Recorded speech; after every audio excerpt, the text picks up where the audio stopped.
Hello everyone, मैं सुजीत शुक्ला स्वागत करता हूं आप सबका आपके अपने channel UPSC insights by Sujeet में। अगर आपने चैनल को अभी तक सब्सक्राइब नहीं किया तो प्लीज चैनल को सब्सक्राइब कीजिएगा। अगर आपको वीडियो फुल लगते तो प्लीज इन्हें शेयर कीजिएगा। आपका चैनल को सब्सक्राइब करना हमें मोटिवेट करता है कि हम इसी तरीके से आपके लिए क्वालिटी कंटेंट लाते रहे। तो चलिए बिना टाइम वेस्ट करे शुरू करते हैं हमारा नेक्स्ट टॉपिक जो है big M method. Last topic हम क्या कवर करके आ रहे हैं? Simplex method. अब आपको याद रखना है, जब भी आपको लेस देन इक्वल टू का साइन दिखता है तो आप क्वेश्चन को कौन सी मेथड से सॉल्व करते हैं? सिंप्लेक्स मेथड से। याद है आप लोगों को? इससे पहले वाले जो क्वेश्चन थे हमारे पास, जैसे ये क्वेश्चन था 3x1 minus x2 plus 2x3 is less than equals to 7, minus 2x1 plus 4x2 is less than equals to 12, minus 4x1 plus 3x2 plus 8x3 is less than equals to 10, जहां पे x1 x2 x3 क्या है? Greater than equals to 0। तो आप क्या करते हैं इस टाइप के क्वेश्चन में? क्योंकि ये value less than equals to है, मेरे को बनाना है इक्वल्स टू, तो मैं एलएचएस में क्या करूंगा? कोई तो भी वैल्यू को ऐड करूंगा। कैसी वैल्यू? नॉन नेगेटिव वैल्यू को हम क्या करते हैं? यहाँ पे ऐड करते हैं। अब आपको अगर क्वेश्चन दिख जाए कुछ इस तरीके का, जहां पे लेस देन इक्वल्स टू के बजाय ग्रेटर देन इक्वल्स टू का साइन आ जाए। जब लेस देन इक्वल्स टू रहा तो आप क्या ऐड करते? स्लैक वेरिएबल करते, और जब ग्रेटर देन इक्वल्स टू का साइन रहा तो मैंने आपको बताया था आप क्या करते? सरप्लस वेरिएबल को सब्ट्रैक्ट करते हैं। तो जब भी आप सरप्लस वेरिएबल को सब्ट्रैक्ट करते हैं तब आपके पास दो मेथड आती है। एक होती है बिग एम मेथड जो बहुत ज्यादा इंपॉर्टेंट है, और एक आती है टू फेज मेथड जिसका आज तक सिर्फ एक बार क्वेश्चन आया है, लेकिन फिर भी इंपॉर्टेंट है क्योंकि एक बार 10 मार्क के लिए क्वेश्चन आया, तो हमें दोनों देखना है। तो एक होता है बिग एम मेथड, दूसरा होता है टू फेज मेथड। अगर पेपर में पूछा नहीं है कोई भी मेथड का नाम, आपको ग्रेटर देन इक्वल टू का साइन दिखे तो आप दोनों में से कोई भी मेथड लगा सकते हैं, बिग एम भी और टू फेज भी लगा सकते हैं। अगर नाम मेंशन है तो आपको सिर्फ वही टॉपिक को कवर करना है, पर यहां पे हमें मेथड चेंज करने की जरूरत क्यों पड़ती है? जैसे क्वेश्चन ऐसा दिया हुआ था हमें,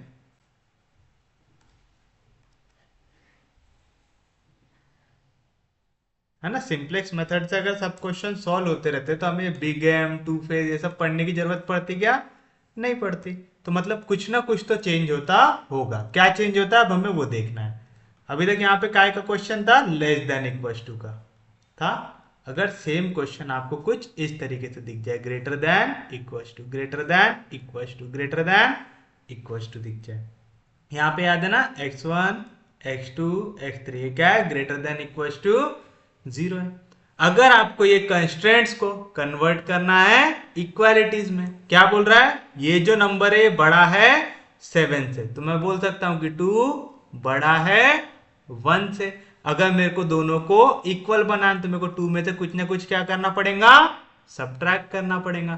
तो मेरे को यहाँ पे क्या इंट्रोड्यूस करना पड़ेगा? सरप्लस वेरिएबल, और सरप्लस वेरिएबल को क्या करना पड़ेगा? सब्ट्रैक्ट करना पड़ेगा। तो इक्वेशन क्या बन जाएंगी? 3x1 minus x2 plus 2x3 minus x4 equal to 7। यहाँ पे minus 2x1 plus 4x2 minus x5 equal to 12। यहाँ पे minus 4x1 plus 3x2 plus 8x3 minus x6 equal to 10 बनेगा। ऐसा कोई दिक्कत नहीं किसी को भी यहां तक। अब आप एक चीज देखिए, यहाँ पे आपके पास जो क्वेश्चन दिख रहा है, यहाँ पे हम लोग पहली स्टेप क्या निकालते हैं? बेसिक फिजिबल सॉल्यूशन निकालते हैं, है ना। मैंने क्या बताया था? यहाँ पे आइडेंटिटी मैट्रिक्स बनना चाहिए 1 0 0 0 1 0 0 0 1 इस फॉर्म में। अगर आप इसको स्टैंडर्ड फॉर्म में लिखेंगे तो यहाँ पे x4 है, 0x5 0x6 हो जाएंगे, यहाँ पे 0x3 0x4 0x6 हो जाएगा, यहाँ पे 0x4 0x5 इस तरीके से आएगा। तो अगर आप इसका मैट्रिक्स देंगे तो क्या बन रहा? -1 0 0 0 -1 0 0 0 -1। तो हम इससे बेसिक फिजिबल सॉल्यूशन निकाल सकते हैं क्या? नहीं निकाल सकते। क्यों? आप देखो, अगर मैं ये इक्वेशन में बेसिक फिजिबल सॉल्यूशन किस तरीके से निकालते हैं, हम जो वेरिएबल रहते हैं उनको क्या ले लेते हैं, जीरो। जो आपके स्टैंडर्ड वेरिएबल जो दिए हुए थे उनको क्या लेते हैं, जीरो। तो अगर मैं x1 को जीरो ले लूं, x2 को जीरो ले लूं और x3 को जीरो ले लूं, तो बताइए क्या मिलेगा, x1 x2 x3 जीरो हो गया, तो ये पूरी वैल्यू होगी जीरो। तो माइनस x4 इक्वल आ गया 7 से, यानी x4 की वैल्यू क्या आ गई, -7। यहाँ पे माइनस x5 इक्वल आ गया 12 से, तो x5 की वैल्यू क्या आ गई, -12। माइनस x6 इक्वल आ गया 10 से, तो x6 की वैल्यू क्या आ गई, -10। और अगर आपको याद हो, यहाँ पे जो भी वेरिएबल्स होते हैं वो क्या होते हैं, greater than equals to zero होते हैं। अगर ये value greater than equals to zero आनी चाहिए, आपकी क्या है, -7 -12 -10। ये greater than equals to zero आई क्या, नहीं। आपको याद है ना, हम लोग हमेशा नॉन नेगेटिव वैल्यू लेते हैं। ऐड कर रहे हो चाहे सब्ट्रैक्ट कर रहे हो, अगर आप सब्ट्रैक्ट यहाँ पे करोगे एक नेगेटिव वैल्यू को, तो माइनस इंटू माइनस क्या हो जाएगा, प्लस हो जाएगा। तो आप ऐसा कर सकते क्या, नहीं कर सकते। यानी जो सिंप्लेक्स मेथड है ये यहाँ पे काम कर रही है क्या, नहीं कर रही, क्योंकि अगर आप सिंप्लेक्स मेथड लगाना है तो यहाँ पे आपको वेरिएबल्स की वैल्यू कैसे आ रही है, नेगेटिव आ रही है। तो इस टाइप के क्वेश्चंस में आप क्या करेंगे, आप लगाएंगे बिग एम मेथड। क्या लगाएंगे आप, बिग एम मेथड लगाएंगे। अब बिग एम मेथड में करना क्या पड़ता है, जब भी आपको साइन दिखे लेस देन इक्वल्स टू का, सेम साइन जो पिछले क्वेश्चंस में देख के आ रहे थे, तो आप क्या करेंगे, आप करेंगे ऐड स्लैक वेरिएबल्स। ठीक है, आप क्या करेंगे, आप ऐड करेंगे स्लैक वेरिएबल्स, ऐड करेंगे। जब भी आपको साइन दिखे ग्रेटर देन इक्वल्स टू का, तो आप क्या करेंगे, आप करेंगे सब्ट्रैक्ट सरप्लस वेरिएबल। लेकिन हमने अभी देखा सिर्फ सरप्लस वेरिएबल को सब्ट्रैक्ट करने से आंसर मिलता क्या, नहीं मिलता। तो आप लिखेंगे and add artificial variable and assign them a price of -m in objective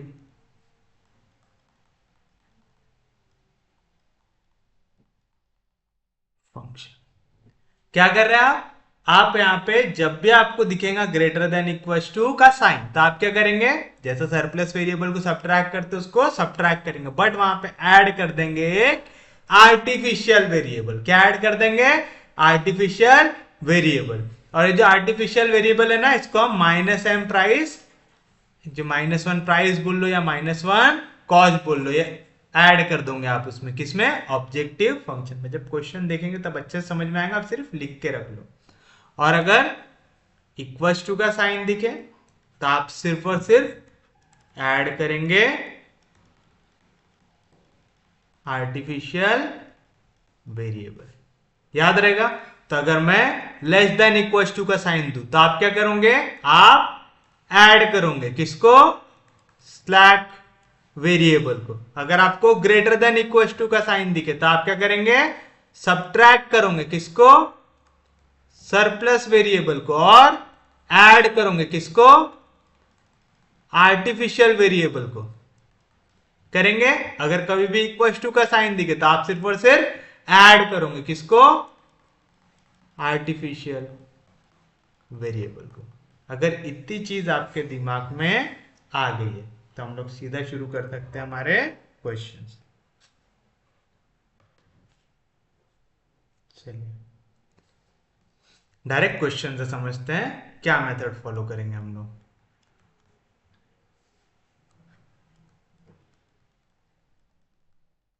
maximise z equals to 5x1 plus 8x2 subject to 3x1 plus 2x2 is greater than equals to 3, x1 plus 4x2 is greater than equals to 4x1 plus x2 is less than equals to 5 where x1 and x2 are greater than equals to 0। इस तरह का question दिया हुआ है, कुछ नहीं बोला big M लगाओ कुछ भी लगाओ ऐसा बोला क्या नहीं, लेकिन फिर भी हम कौन सी मेथड से करेंगे बिग एम से, क्योंकि काय का साइन दिख रहा है यहाँ पे हमको ग्रेटर देन इक्वल्स टू का साइन दो जगह पे दिख रहा है, जहां पे भी ग्रेटर देन इक्वल्स टू का साइन दिखता है आप क्या करते हैं, आप सब्ट्रैक्ट करते हैं सरप्लस वेरिएबल, ऐड करते हैं आर्टिफिशियल वेरिएबल, करते हैं याद है, और यहां पे एक जगह पे मेरे को दिख रहा है लेस देन इक्वल्स टू का साइन, जहां पे भी लेस देन इक्वल्स टू का साइन दिखता है मैं क्या करता हूं, ऐड करता हूं स्लैक वेरिएबल। याद रखेंगे पक्के में। देखिए यहाँ पे कितनी इक्वेशन में ग्रेटर देन इक्वल्स टू दिख रहा है, दो इक्वेशन में, तो हमको कितने सरप्लस वेरिएबल लगेंगे दो, कितने आर्टिफिशियल लगेंगे दो। तो आपको एक चीज समझ में आ गया, जितने सरप्लस उतने आर्टिफिशियल। याद रखेंगे पक्के में, किसी को कोई दिक्कत नहीं, कोई डाउट नहीं। और ये लेस देन इक्वल्स टू तो क्या आएगा यहाँ पे स्लैक वेरिएबल, कितने इक्वेशन है यहाँ पे एक, तो कितने स्लैक वेरिएबल लगेंगे आपको एक स्लैक वेरिएबल लगेंगे। पक्के में समझा, किसी को कोई दिक्कत नहीं, कोई डाउट नहीं, यहां तक का सबको समझ में आना चाहिए, कोई दिक्कत नहीं। तो चलिए अब हम शुरू करते हैं हमारी मेथड। तो हम लिखेंगे पहले सॉल्यूशन। सबसे पहले तो आपको इन कंस्ट्रेंट्स को काय में कन्वर्ट करना पड़ेगा, इक्वालिटीज यानी इक्वेशन में। तो आप क्या लिखेंगे, to convert the given constraints into equations या इक्वालिटीज। क्या करना है यहाँ पे, दो जगह पे सरप्लस वेरिएबल इंट्रोड्यूस करना है, आर्टिफिशियल वेरिएबल इंट्रोड्यूस करना है और स्लैक वेरिएबल इंट्रोड्यूस करना। तो आप लिखेंगे इंट्रोड्यूस सरप्लस वेरिएबल्स। अब देखो आपने x1 x2 तो हमको दिया हुआ है, तो सरप्लस क्या हो जाएंगे x3 x4 एंड जब भी सरप्लस वेरिएबल आता है उसके साथ क्या आते हैं artificial variable, and artificial variables a1 a2 and slack variable कौन सा स्लैक वेरिएबल, एक वेरिएबल ले लो x। We get linear programming problems. क्या किए समझा, आपको इक्वेशन में कितने greater than equals to sign दिखे दो, तो कितने सरप्लस वेरिएबल लगेंगे दो, जितने सरप्लस उतने आर्टिफिशियल। कितने बार लेस देन इक्वल्स टू दिखा एक बार, तो कितने स्लैक वेरिएबल लगेंगे एक। तो आपने यहाँ पे सरप्लस लिया है x3 x4, तो उसके साथ आ गया आर्टिफिशियल a1 a2 और यहाँ पे स्लैक वेरिएबल आ गया आपके पास x5। तब कन्वर्ट किस तरीके से होगा क्वेश्चन, तो आपका क्वेश्चन बन जाएगा मैक्सिमाइज z इक्वल्स टू क्या है 5x1 प्लस 8x। अब जो भी सरप्लस वेरिएबल हो चाहे स्लैक वेरिएबल हो, उसका जो प्राइस या कॉस्ट होता है वो कितना लेते हैं हम लोग, 0 लेते हैं। तो बताइए क्या मिलेगा आपको, कौन कौन से वेरिएबल है x3 x4, तो आ गया 0 x3 प्लस 0 x4 और स्लैक का भी 0 रहता है तो आ गया 0 x5। लेकिन जो आर्टिफिशियल वाले रहते हैं ना, इनको आपको वैल्यू असाइन करना पड़ता है m, माइनस साइन के साथ आएगा minus m a1 minus m a2। समझा कैसे कन्वर्ट किए, आपको सेम चीज जो सिंप्लेक्स मेथड का था ना वही लॉजिक लगाना है। सिंप्लेक्स में क्या करते थे, जो भी आपका स्लैक वेरिएबल रहता था उसको हम 0 कॉस्ट या 0 प्राइस देते थे। तो हमने यहाँ पे स्लैक और सरप्लस सबको क्या प्राइस दिए या कॉस्ट दिए 0 दिए। अब हम लोगों को क्या करना है, जो भी आर्टिफिशियल वाला रहेगा, आर्टिफिशियल वाले में क्या करना है आपको माइनस m देना। मेथड का नाम ही क्या है, बिग m मेथड। तो यहाँ पे m क्या है, बहुत ज्यादा बड़ी वैल्यू है, तो आ गया minus M artificial 1 minus M artificial आ गया। सेम चीज अब यहाँ पे कीजिए सब्जेक्ट टू। सब्जेक्ट टू क्या है कंडीशन, 3x1 प्लस 2x2। यहाँ पे क्या है, ग्रेटर देन इक्वल टू है, मेरे को बनाना है इक्वल टू का साइन। तो मैं यहाँ पे क्या करूंगा, कोई ना कोई वैल्यू को सब्ट्रैक्ट करूंगा। तो मैंने सब्ट्रैक्ट कर दिया किसको, सरप्लस वेरिएबल। कौन सा था पहला सरप्लस वेरिएबल, x3। लेकिन जहां पे मैं सरप्लस वेरिएबल को सब्ट्रैक्ट करता हूं, मेरे को ऐड करना पड़ता है आर्टिफिशियल। तो आ गया a1 और ये वैल्यू आ गई मेरे लिए इक्वल टू 3। आ गई सेम चीज x1 प्लस 4x2। यहां पे फिर से क्या है, ग्रेटर देन इक्वल टू का साइन है, मेरे को इक्वल टू बनाना, तो लेफ्ट हैंड साइड से कुछ ना कुछ सब्ट्रैक्ट करना पड़ेगा। तो क्या सब्ट्रैक्ट करूंगा मैं यहाँ पे, दूसरा सरप्लस वेरिएबल, तो यहाँ पे सब्ट्रैक्ट हो गया x4। और मेरे को यहाँ पे क्योंकि मैंने सब्ट्रैक्ट किया, कुछ ना कुछ वैल्यू को ऐड करना पड़ेगा, तो मैंने ऐड कर दिया a2। याद है जहां पे भी सरप्लस ऐड सब्ट्रैक्ट करोगे वहां पे एक आर्टिफिशियल ऐड करना पड़ेगा, क्वेश्चन आ जाएगा इक्वल टू 4। तो आपको इससे एक चीज समझ में आ गया होगा, x4 सब्ट्रैक्ट करके a2 ऐड करने के बाद भी यहाँ पे वैल्यू हमने इक्वल टू लिखा है, मतलब x4 बड़ा है a2 से, x3 बड़ा है a1 से। क्यों बड़ा है समझ में आ रहा है ना। मैंने क्या बोला, लेफ्ट हैंड साइड में अगर आप कोई वैल्यू को सब्ट्रैक्ट करोगे तो ही वैल्यू इक्वल बनेगी, है ना। तो ये यहाँ पे माइनस x3 प्लस a1 ले रहा हूं।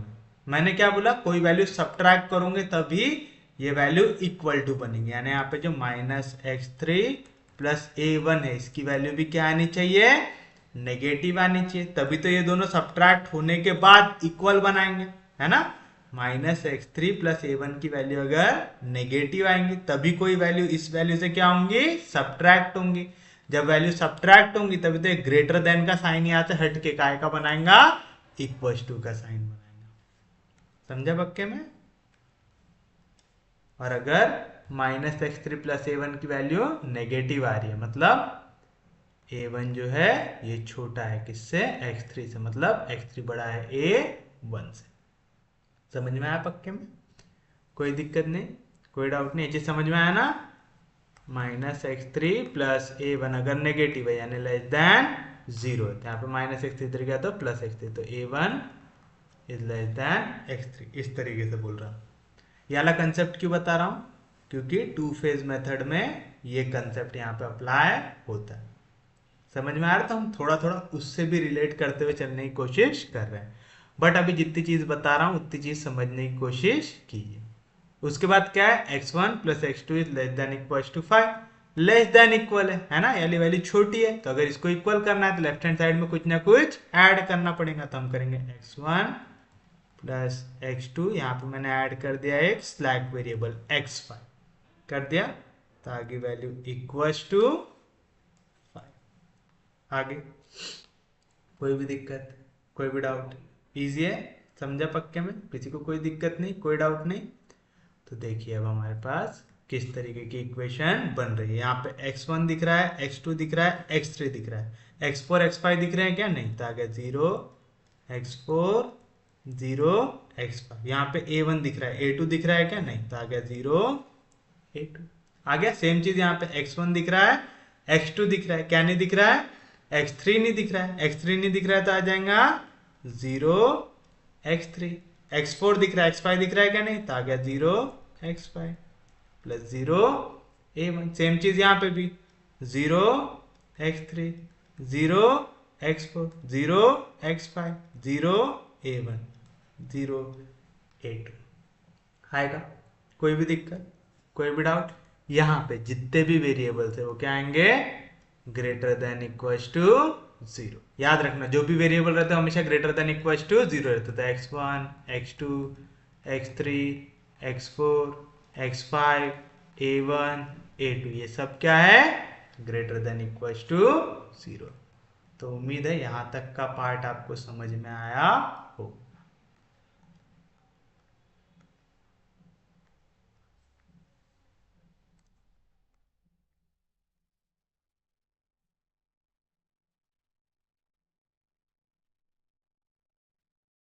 तो जब भी आप बिग एम मेथड सॉल्व करें, सबसे पहली चीज क्या ढूंढना है आपको? ग्रेटर देन इक्वल टू का साइन। जहां पे भी ग्रेटर देन इक्वल टू का साइन है, मैं क्या करूंगा? एक सरप्लस वेरिएबल को सब्ट्रैक्ट करूंगा। यहाँ पे भी एक सरप्लस वेरिएबल को सब्ट्रैक्ट करूंगा। कर दिया? तो ऊपर वाले में x3 सब्ट्रैक्ट कर दिया, नीचे वाले में x4 सब्ट्रैक्ट कर दिया। कभी भी सरप्लस वेरिएबल अकेला नहीं आता है, अपने साथ किसको लेके आता है? आर्टिफिशियल को लेके आता है। आता है तो पहले वाले के साथ a1 आर्टिफिशियल आ गया, दूसरे वाले के साथ a2 आर्टिफिशियल आ गया। यहाँ पे लेस देन इक्वल टू का sign, less than equal to, इसको अगर इक्वल बनाना तो लेफ्ट हैंड साइड में कुछ ना कुछ ऐड करना पड़ेगा। तो मैं एक नया वेरिएबल x5 ऐड कर देता हूँ। तो क्या बनी मेरी equation? 3x1 plus 2x2 minus x3 plus a1 equal to 3 आया। दूसरी क्या बनी? x1 plus 4x2 minus x4 plus a2 equal to 4। और तीसरी क्या बनी? x1 plus x2 plus x5 equal to. अब आप पूरा देख सकते हैं, x1 को एक साथ लिखना है, x2 को एक साथ लिखना है, तो x3 को लिखना है। यहाँ पे x3 की टर्म से क्या नहीं, फिर हमने उनको बैलेंस किया। और एक चीज आपको याद रखना है, जैसे आप स्लैक और सरप्लस वेरिएबल की कॉस्ट या प्राइस जो है, आप हमेशा क्या लेते हैं? जीरो लेते हैं। उसी तरीके से आपको जो आर्टिफिशियल है उसकी कॉस्ट या प्राइस लेना है, माइनस लेना है। कोई दिक्कत नहीं, यहां तक सबको समझ में आया? अगर आपको क्वेश्चन यहां तक समझ में आ गया है, आगे आपको सेम कंसेप्ट लगाना है जो आप लोगों ने लगाया था सिंप्लेक्स मेथड में। क्या करते हैं हम? फिर सबसे पहले हम यहाँ पे निकालेंगे बेसिक फिजिबल सॉल्यूशन। क्या निकालेंगे? Basic feasible solution. Basic feasible solution निकालते वक्त आपको याद रखना है, जो गिवन वेरिएबल है उसके साथ साथ जो आपने नए दो सरप्लस वेरिएबल डाले, ठीक है? क्या याद रखना?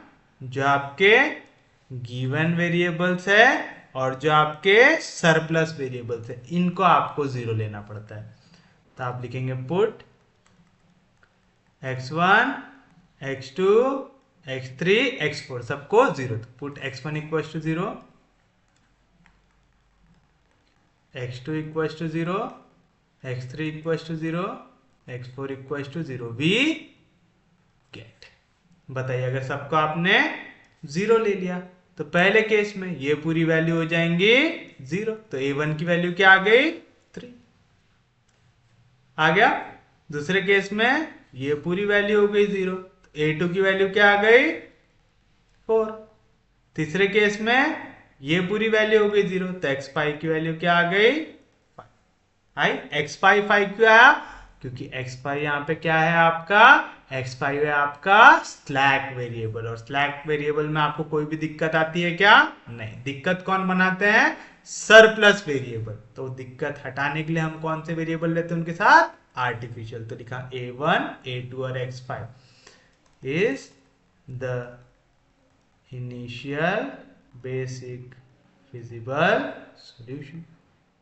आ गए यहां तक? कोई दिक्कत नहीं किसी को भी? अब मैं यहाँ पे इक्वेशन लिख रहा हूं, आपको फिर से इक्वेशन लिखना है क्या? नहीं। अब आप बनाएंगे सीधा टेबल। एक बार बेसिक फिजिबल सॉल्यूशन मिल गया, उसके बाद आप क्या करते हैं? टेबल बनाते हैं। सेम तरीके का टेबल बनाना है। क्या टेबल रहता था? कॉस्ट ऑफ बेसिक, कौन सा बेसिक वेरिएबल है, उसकी वैल्यू कितनी है, उसका कॉस्ट कितना दिया हुआ है, कौन कौन से वेरिएबल है, x1 x2 x3 x4 x5, पहला आर्टिफिशियल दूसरा आर्टिफिशियल, इनकी कॉस्ट कितनी है? 5 8 0 0 0 माइनस m।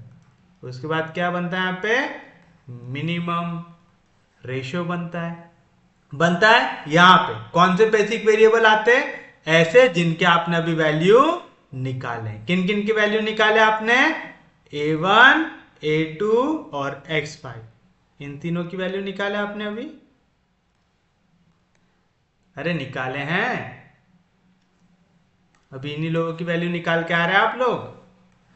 तो बस ये वाली वैल्यू यहाँ पे चिपकाना है। तो पहला वेरिएबल है मेरा a1, दूसरा वेरिएबल है a2, तीसरा वेरिएबल है x5, A1 की कॉस्ट कितनी है माइनस एम, A2 की माइनस एम, X5 की 0। कोई भी दिक्कत, कोई भी डाउट? ये जो बेसिक फिजिबल सॉल्यूशन निकाला था वहां से लिए। अगर अभी नहीं भी समझ रहा है, हम इसके क्वेश्चन देखने वाले हैं। प्लीज ज्यादा हड़बड़ी मत मचाओ, अपने को टॉपिक अच्छे से कवर करना है। करना है? तो चलिए बताइए। पहले वाले आर्टिफिशियल की वैल्यू क्या आई थी 3, दूसरे वाले की 4 और X5 की 5 आई थी। अब सेम आप ऊपर से नंबर देखेंगे, पहले देखो X1 के लिए क्या क्या वैल्यू है 3 1 1, तो आ गया 3 1 1। फिर X2 के लिए देखो क्या है 2 4 1। फिर X3 के लिए देखो क्या है -1 0 0। फिर X4 के लिए देखो क्या है 0 -1 0। फिर X5 के लिए देखो क्या है 0 0 1। फिर आर्टिफिशियल पहले के लिए देखो क्या है 1 0 0। फिर आर्टिफिशियल दूसरे के लिए देखो क्या आएगा 0 1 0 आएगा। एक बार आपने ये बना लिया, फिर तो आपका काम हो जाता है आसान। याद है ना कल का टेबल, कल का लेक्चर रिवाइज करके आ रहे सब लोग कि डायरेक्ट यहीं पे आके बैठ गए?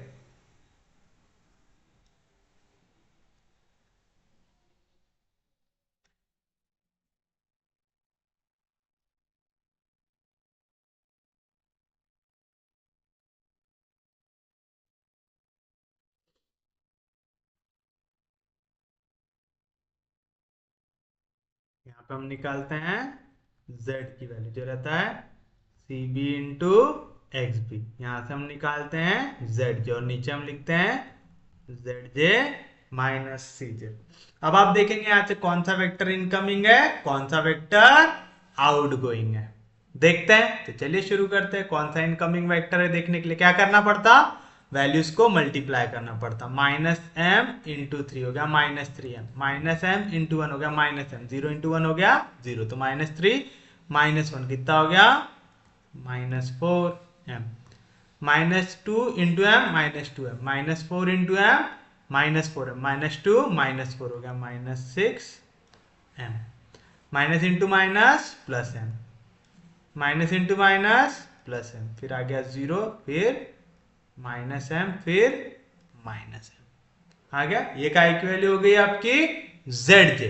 अब क्या निकालते हैं आप zj माइनस cj, तो -4m सब्ट्रैक्ट होगा 5 से, तो आ जाएगा -4m -5, -6m सब्ट्रैक्ट होगा 8 से, तो आ जाएगा -6m -8, m सब्ट्रैक्ट होगा 0 से, तो आ गया m सब्ट्रैक्ट होगा 0 से, तो आ गया m, -m सब्ट्रैक्ट होगा -m से, तो माइनस माइनस प्लस, तो आ जाएगा 0, और ये भी 0, समझा ना।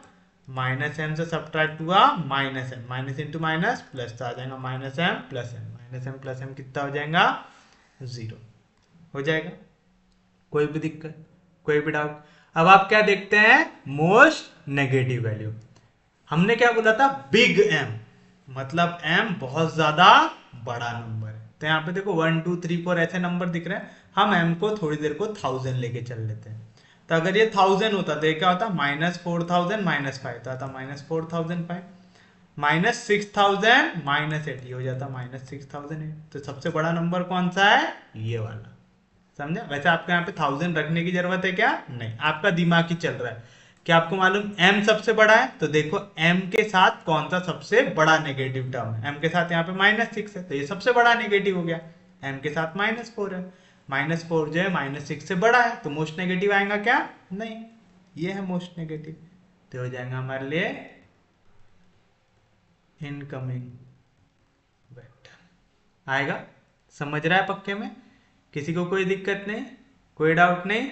मोस्ट नेगेटिव का मतलब समझ रहे हो ना, नेगेटिव में सबसे बड़ा होना चाहिए, है ना, बहुत ज्यादा नेगेटिव होना चाहिए।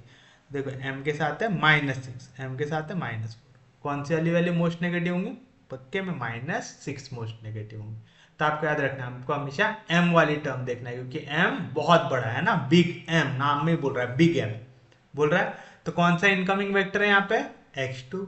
अगर ये इनकमिंग वेक्टर है तो कोई ना कोई आउटगोइंग वेक्टर भी होगा, क्योंकि अगर ये आ रहा है तो सीट को खाली कराना है। वो कैसे करेंगे, मिनिमम रेशियो में। मिनिमम रेशियो कैसे निकालते हैं, जो भी वैल्यूज थी वेरिएबल की, उसको आप डिवाइड करोगे इनकमिंग वेक्टर यानी x 2 से।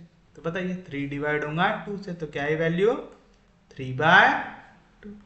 4 डिवाइड होगा 4 से क्या है वैल्यू 1। 5 डिवाइड होगा 1 से क्या है वैल्यू 5। आई यहाँ पे मिनिमम वैल्यू कौन सी है 1 मिनिमम है, तो ये जाएगा बाहर। मतलब अगर आप देखें तो बाहर जाने वाली वैल्यूज में कौन आ रहा है हमारा a2 आ रहा है, और अंदर कौन आ रहा है हमारा x2 आ रहा है। जहां पे भी इंटरसेक्ट होंगे वहां पे अब आपको क्या बनाना है 1 बनाना है। अब वहां पे 1 बनाओगे तो उसके ऊपर और नीचे क्या बनाएंगे 0 बनाएंगे। तो अगर यहाँ पे इनकमिंग वेक्टर आया x2 तो आउटगोइंग वेक्टर कौन हो गया a2। तो a2 हो गया मेरे लिए आउटगोइंग वेक्टर। अब एक चीज जो आपको याद रखना है a2 क्या है आर्बिट्ररी वेरिएबल है ना, जो आपका आर्टिफिशियल वेरिएबल वो है। आर्टिफिशियल वेरिएबल एक बार आउटगोइंग हुआ तो उसको फिर से बनाएंगे क्या नहीं। तो अब नेक्स्ट टेबल से a2 बनेगा क्या नहीं बनेगा। क्यों क्योंकि हमने a2 को बाहर निकाल दिया। यहां तक समझ में आया। अब a2 बनेगा क्या नहीं बनेगा, a2 का हमने बाहर निकाल दिया। समझा। आर्टिफिशियल एक बार अगर बाहर निकल गया तो फिर उसको वापस से बनाना है क्या नहीं बनाना है। तो बताओ क्या आया कॉस्ट ऑफ बेसिक वेरिएबल। कौन सा बेसिक वेरिएबल है उसकी वैल्यू कितनी है cj x1 x2 x3 x4 x5 a1। इसके आगे बढ़ेंगे क्या नहीं। बताओ क्या थी cost 58,000 minus m 58,000 minus m आएगा। अभी कौन सा वेरिएबल था a1 हो गया a1। a2 बाहर चला गया उसके जगह कौन आ गया x2 आ गया, तो आ गया x2 और नीचे क्या है x5। x5 की कॉस्ट 0, x2 की कॉस्ट 8, a1 की कॉस्ट माइनस आ गया। अब आपको क्या करना है सेम फिर से यहाँ पे हमको यहाँ पे बनाना था 1 बनाने के लिए पूरी रो को कैसे डिवाइड करना पड़ेगा 4 से। तो 4/4 कितना हो जाएगा 1/4। यहाँ पे 4/4 कितना आ जाएगा 1। ये 1 के ऊपर और नीचे हमको 0 बनाना है करके मैंने यहाँ पे गोला बना के रखा। आप बनाएंगे क्या पेपर में नहीं, ये सिर्फ आपको याद रहे उसके लिए। 0 डिवाइड होगा तो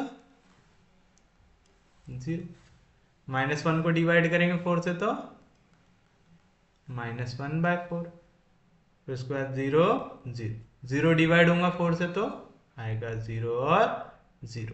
अब आपने ये वाली रो को हटा दिया तो ये वाले कॉलम को हटा दिया क्योंकि आउटगोइंग में हो गया, और एक बार आउटगोइंग आर्टिफिशियल पे लग गया तो आप उसको दोबारा बनाएंगे क्या नहीं बनाएंगे। तो लास्ट का आएगा मिनिमम रेशियो आएगा। अब आपको ये वाला जो रो है इसको यूज करके ये वाली रो में क्या बनाना है, ये जो ऊपर वाली वैल्यू है इसको बनाना है 0, ये जो नीचे वाली वैल्यू है इसको बनाना है 0। किसको यूज करके जो नई रो बनाया आपने उसको यूज करके। तो उठा लो ये वाली पहली रो को।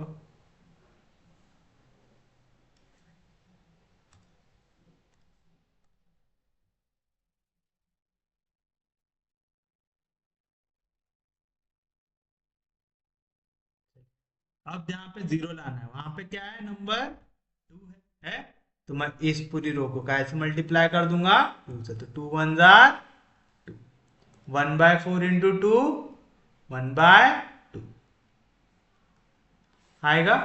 2 इंटू 1 2 इंटू 0 0, -1/4 इंटू 2 -1/2, 0 इंटू 2 0।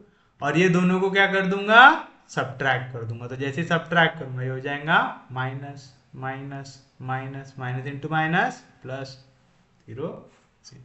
तो बताओ 3 - 2 कितना हो जाएगा 1, 3 -1/2, 3 2 6 में से 1 गया तो हो जाएगा 5/2, +2 -2 कैंसिल, -1 + 0 -1, 0 + 1/2 1/2, 0 + 0 0, 1 + 0 1, तो क्या है वैल्यू 1, 5/2 0, -1 1/2 0 1।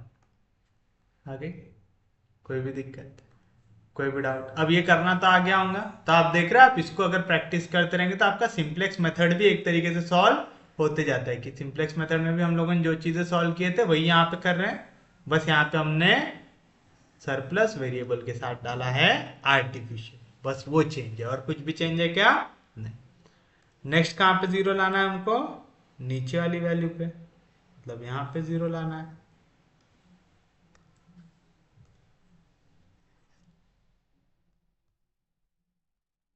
यहाँ पे जीरो लाना है, यहाँ पे 1 की जगह जीरो लाना, और यहाँ पे भी क्या है 1 है, तो डायरेक्ट सब्ट्रैक्ट कर सकते 1, 1/4 1 0, -1/4 0 0। अगर मेरे को इनको जीरो बनाना है तो क्या करना पड़ेगा? सब्ट्रैक्ट करना पड़ेगा, सब्ट्रैक्ट करने से साइन हो जाएंगे चेंज।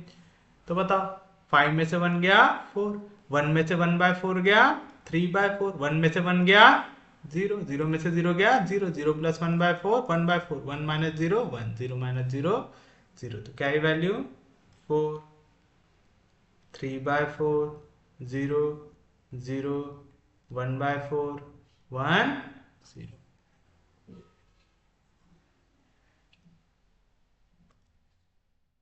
आ गया?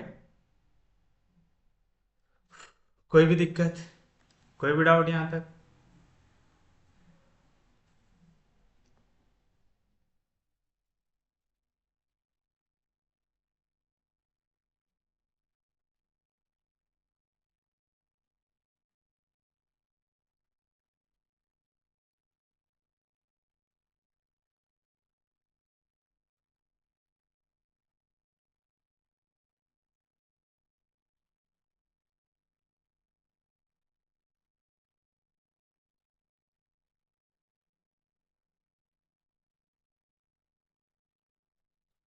चलिए बताइए।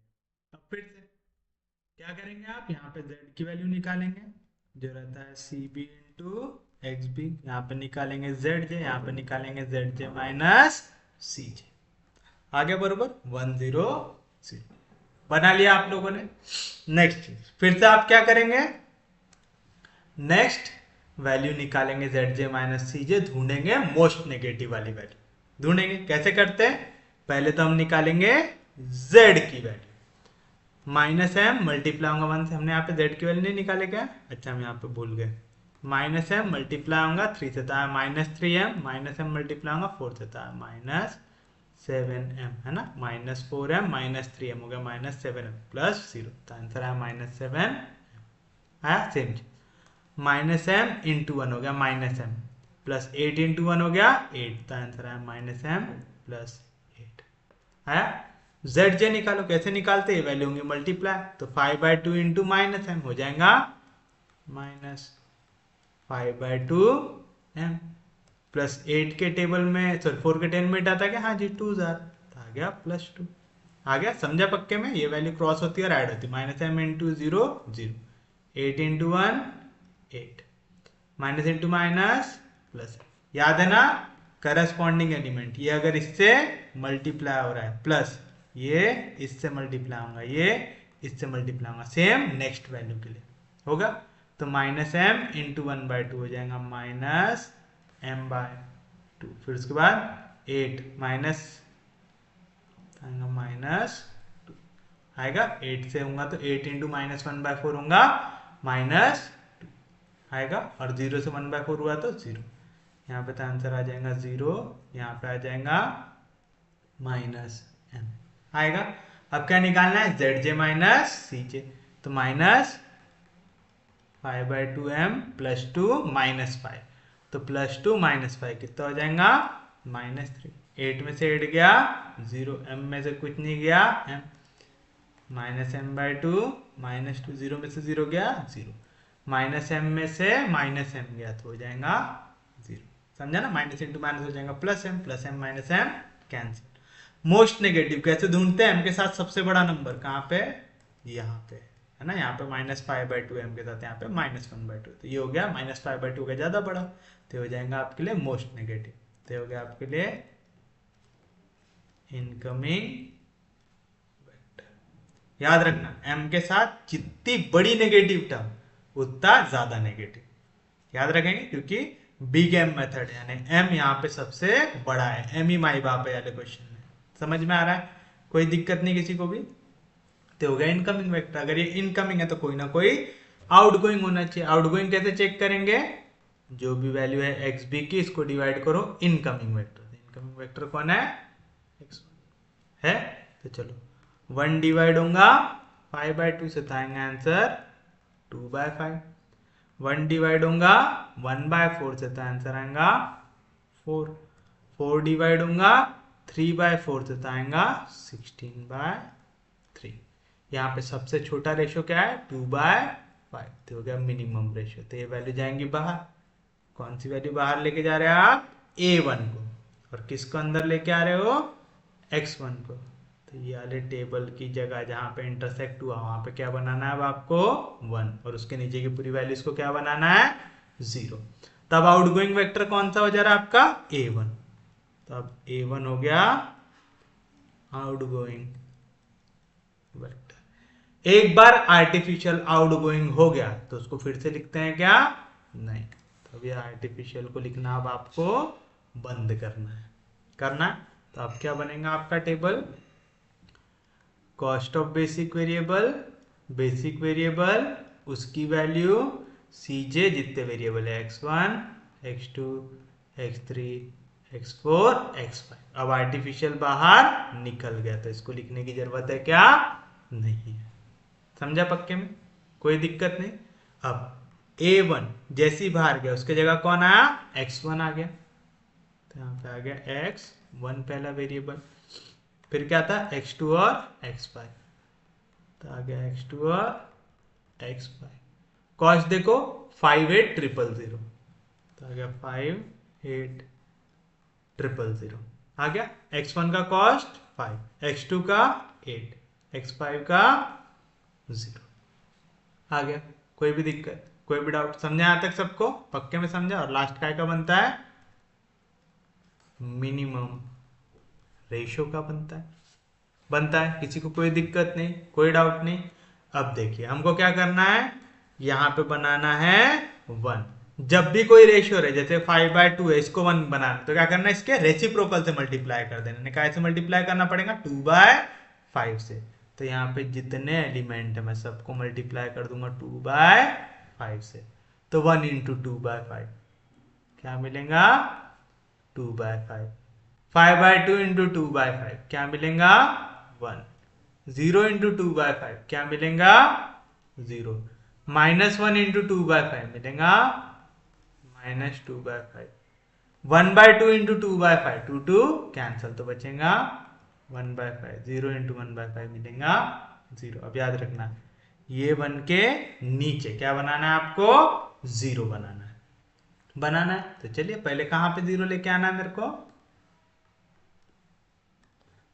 ये वाली टर्म को बनाना है मेरे को 0, फिर ये वाली टर्म को बनाना है 0, यानी डब्बे के नीचे ऊपर क्या बनाना पड़ता है आपको? 0।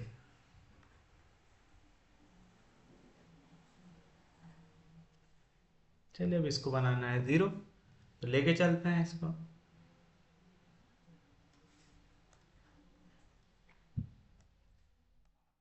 इधर बनाना है 0। यहाँ पे करस्पॉन्डिंग जगह पे क्या नंबर है? 1।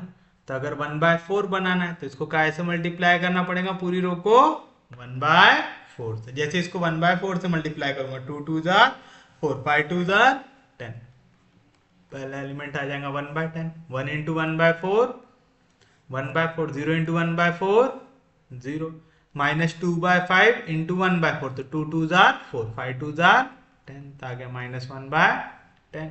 1/5 इंटू 1/4 1/20, 0 इंटू 1/4 0। अब अगर इनको काटना है तो दोनों को क्या करना पड़ेगा? सब्ट्रैक्ट, साइन हो जाएंगे चेंज, प्लस के जगह माइनस, माइनस के जगह प्लस आ जाएगा। तो 1 में से 1/10 गया तो क्या बचा?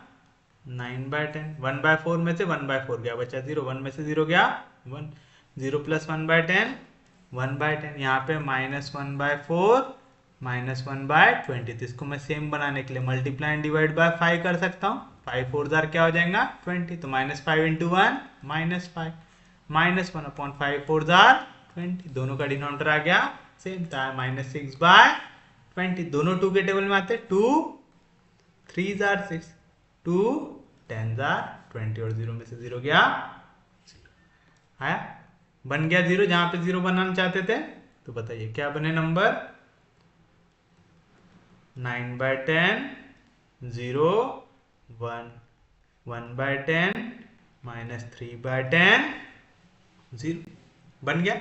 बस यहीं पे 0 बनाना था क्या, नहीं, इसके नीचे वाली टर्म को भी क्या बनाना है 0, तब उसको लेके आओ, इसके नीचे वाली टर्म, मतलब इसको अब बनाना है 0।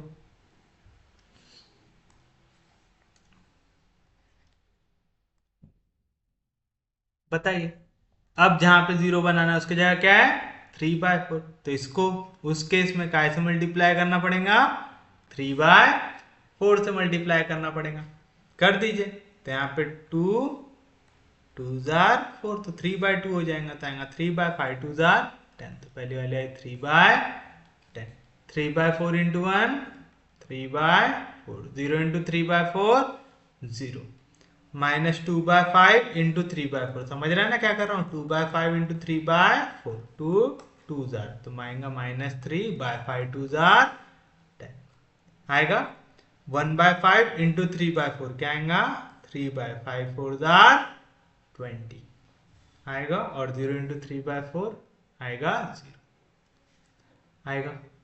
कोई भी दिक्कत, कोई भी डाउट, अरे कैसे कर रहे समझ रहा है ना, अब तो आना चाहिए, सिंपलेक्स मेथड में यही किया है आप लोगों ने। अब बताइए क्या करेंगे, इनको कैलकुलेट कर लेते हैं, हमको दोनों को काटना है, तो 3/4 को क्या करना पड़ेगा सब्ट्रैक्ट करना पड़ेगा, तो माइनस साइन से मल्टीप्लाई, तो सबके साइन हो जाएंगे चेंज, हो जाएंगे। अब 4 में से 3/10 गया, तो 4 10 जार 40, 40 में से 3 गया, तो आएगा 37/10, 3/4 में से 3/4 गया, तो कितना बचेगा 0, 0 प्लस 0 0, 0 प्लस 3/10 3/10, 1/4 में से 3/20 क्या, तो पहले दोनों का डिनोमिनेटर सेम बना, तो मल्टीप्लाई एंड डिवाइड बाय 5, तो आ जाएगा 5/5 4 जार 20 -3/20, 5 में से 3 गया, तो आएगा 2/20, 2/20 मतलब 1/10, और 1 में से 0 गया 1, तो क्या है आंसर 37/10, 0 0 3/10 1/10 1, तो निकालना आ गया होगा आप सबको। अरे इजी है, समझ रहा है, बाउंसर्स तो नहीं जा रहे। चलिए, यहां तक किसी को कोई दिक्कत नहीं।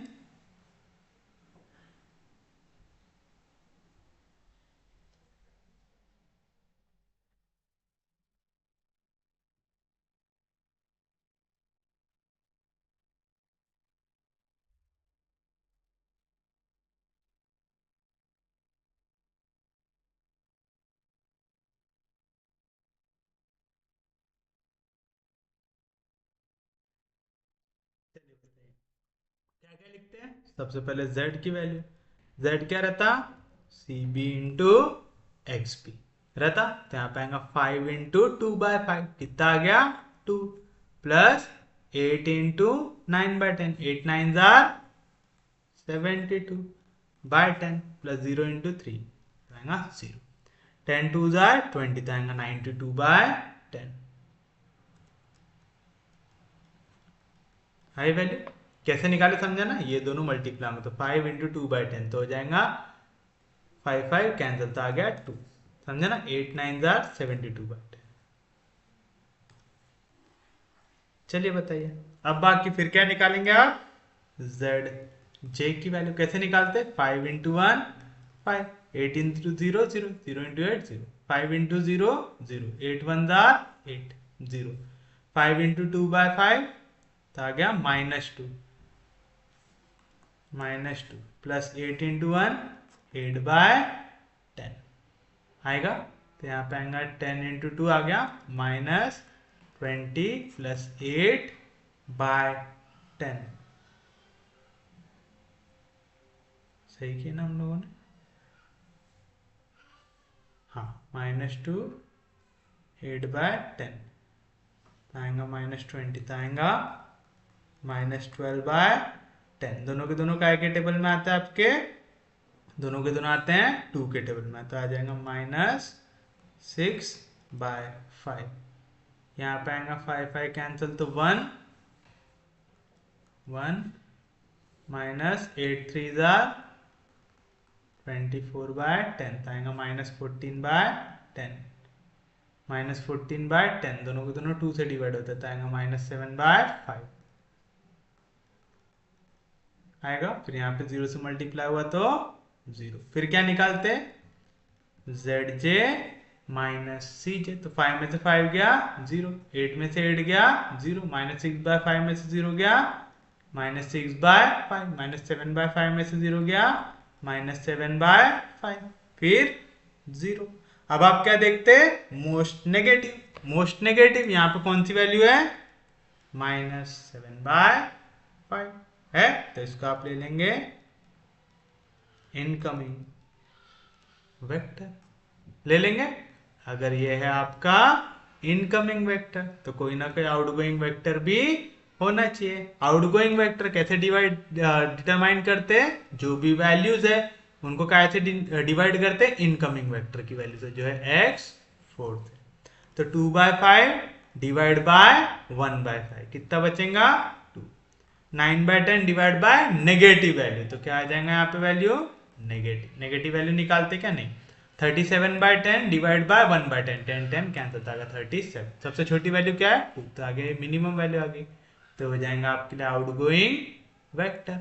कौन सा वेक्टर आउटगोइंग हो गया? x1। तब x1 हो गया आपके लिए आउटगोइंग वेक्टर। अब फिर से टेबल बनाओ। क्या क्या था? कॉस्ट ऑफ बेसिक वेरिएबल, उसकी value CJ, x1 x2 x3 x4 x5। इनके कॉस्ट क्या दिया हुआ है? 58,000। तो आ गया 58,000। उसके बाद x1 बाहर गया, उसके जगह कौन आया? x4 आया, तो x1 के जगह आ गया x4, और नीचे के दोनों एज इट इज x2 और x5, तो आ गया x2 x5 आ गया। x4 की कॉस्ट 0, x2 की कॉस्ट 8, x5 की कॉस्ट 0 आ गया। उसके बाद अब आप एक चीज देखिए, कौन सा वेक्टर बाहर गया? x1 बाहर गया। कौन सा वेक्टर अंदर आया? x4 अंदर आया। कहां पे इंटरसेक्ट कर रही है? 1/5। जहां पे भी इंटरसेक्ट करते वहां पे आपको क्या बनाना पड़ता? 1 बनाना पड़ता। अगर मेरे को यहाँ पे 1 बनाना है तो काय से मल्टीप्लाई करना पड़ेगा? 5 से। तो 2/5 × 5 कितना बचेगा? 2। 5 × 1 5, 0 × 5 0, -2/5 × 5 -2, 1/5 × 5 1, 0 × 5 आएगा। अब ये जो एलिमेंट बना, इसके नीचे के दोनों एलिमेंट का अब आपको क्या बनाना पड़ेगा? 0 बनाना पड़ेगा। तो चलिए बनाना शुरू करते हैं। शुरुआत करते हैं नीचे वाली रो से।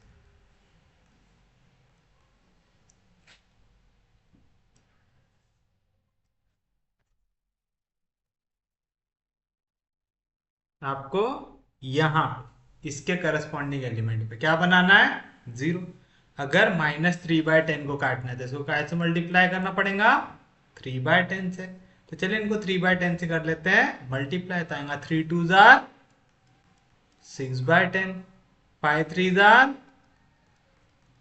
15/10, 0 × 3/10 0, -2 × 3/10 -6/10, 1 × 3/10 3/10, 0 × 3/10 जीरो। यहाँ पे देखो -3/2 में अगर इसको ऐड कर दोगे तो भी काम जम जाएगा, तो ऐड कर दो। तो यहाँ पे देखो दोनों का डिनोमिनेटर सेम है, करके मैं 10 ले रहा था डिवीजन में, दोनों का डिनोमिनेटर सेम है तो डायरेक्टली ऐड हो जाएंगे।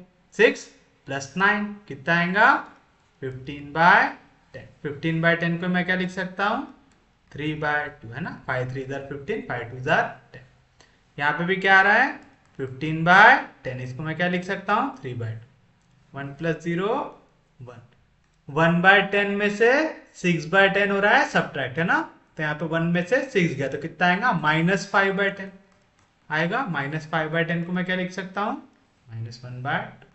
-3/10 + 3/10 कितना आ गया? 0। और 0 + 0 कितना आ गया? 0। बना लिए पहली जगह पे 0।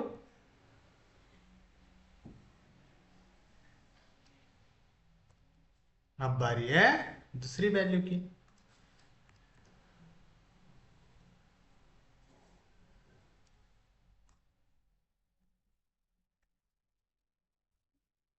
अब 1/10 की जगह हमको चाहिए क्या?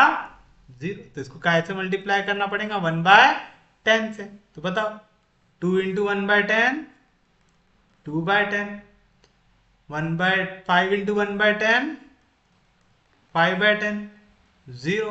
-2 × 1/10 -2/10, 1 × 1/10 1/10, 0 × 1/10 0। अब 1/10 से 1/10 को काटना है तो दोनों को क्या करना पड़ेगा? सब्ट्रैक्ट करना पड़ेगा। तो पूरी वैल्यू सब्ट्रैक्ट होंगी तो ये भी सब्ट्रैक्ट हो गया, ये भी सब्ट्रैक्ट हो गया। यहाँ पे तो जीरो में कुछ भी डालो फर्क नहीं पड़ता, यहाँ पे ऑलरेडी माइनस साइन था, माइनस इंटू माइनस प्लस हो जाएगा, प्लस इंटू माइनस माइनस हो जाएगा। अब 37/10 में से 2/10 गया तो क्या बचेगा? 35/10। दोनों को दोनों काय के टेल में आते हैं? 5 के टेल में। 5 7 35, 5 2 10। 0 में से 5/10 गया तो क्या बचा? -5/10। दोनों 2 के 5 के टेल में आते हैं। 5 1 5, 5 2 10। 0 + 0 0। 3/10 + 2/10, तो 3 + 2 कितना हो जाएगा? 5/10। 5/10 को मैं क्या लिख सकता हूँ? 1/2। 1 में से 1/10 गया 0। 1 + 0 1 आ गया। आ गया। बना लिए टेबल। अब ये कैलकुलेशंस करना हार्ड तो नहीं लग रहा आप लोगों को? अब इजी लगना चाहिए, भले अगर आपको शुरुआत में सिंप्लेक्स वगैरह में हार्ड लग रहा होगा, अब प्रैक्टिस कर करके तो आपको इजी लगना चाहिए। फिर से आ गया हमारा मिनिमम रेशियो।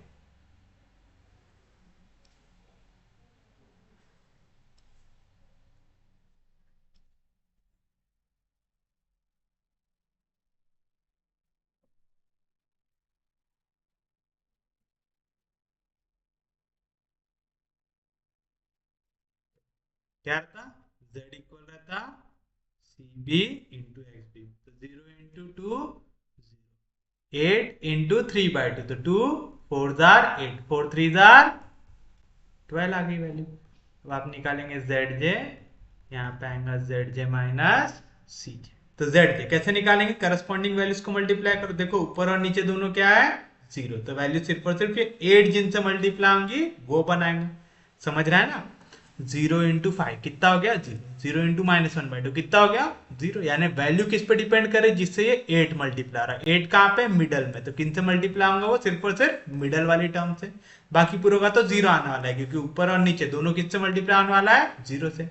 तो 8 × 3/2, 2 4 8, 4 3 8 × 1 8, 8 × -1/2 -4 आएगा। 8 × -1/2 आएगा -4।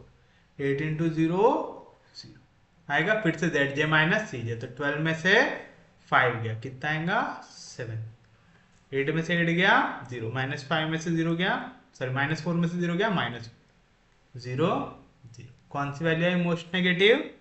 -4 आई मोस्ट नेगेटिव। तो ये हो जाएगा आपके लिए इनकमिंग वेक्टर। अगर ये इनकमिंग है तो कोई ना कोई आउटगोइंग रहना चाहिए। आउटगोइंग कैसे डिसाइड करोगे आप? मिनिमम रेशियो निकाल के। किसका? एक्स बी की वैल्यू को डिवाइड करोगे इनकमिंग वेक्टर से, जो है x3 से। तो 2 डिवाइड होगा -2 से, तो कैसी वैल्यू मिल रही? नेगेटिव। वो लिखते क्या? नहीं। यहाँ पे 3/2 डिवाइड होगा -1/2 से, कैसी वैल्यू मिल रही? नेगेटिव। वो लिखते क्या? नहीं, 7/2 डिवाइड होगा 1/2 से, तो बाई टू कैंसिल, क्या आंसर 7।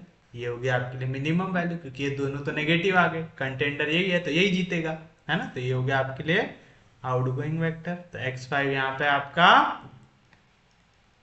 आउटगोइंग वेक्टर, ये था इनकमिंग, ये गया आउटगोइंग। तो जहां पे भी इंटरसेक्ट हो रहे वहां पे आपको अब क्या बनाना है, 1 बनाना है। तो फिर से टेबल बनाइए,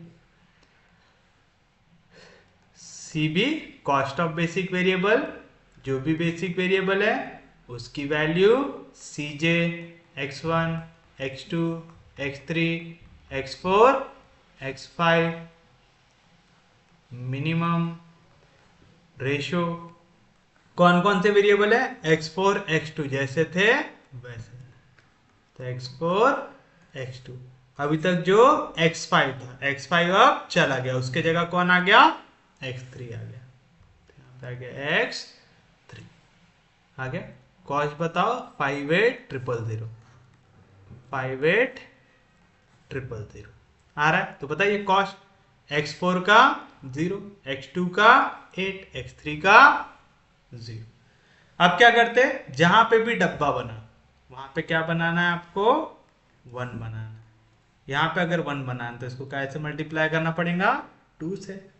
तो 7/2 इंटू 2 क्या आएगा 7, -1/2 इंटू 2 कितना आ जाएगा -1, 0 इंटू 1/2 0, 1/2 इंटू 1 आ जाएगा। जैसे 2 मल्टीप्लाई होगा 1/2 से तो आ गया 1, 2 इंटू 0 0, 2 इंटू 1 आ गया 1। अब ये 1 के ऊपर की दोनों वैल्यूज को क्या बनाना है आपको, 0 बनाना है। तो चलिए पहले सबसे ऊपर वाली वैल्यू से शुरू करते हैं।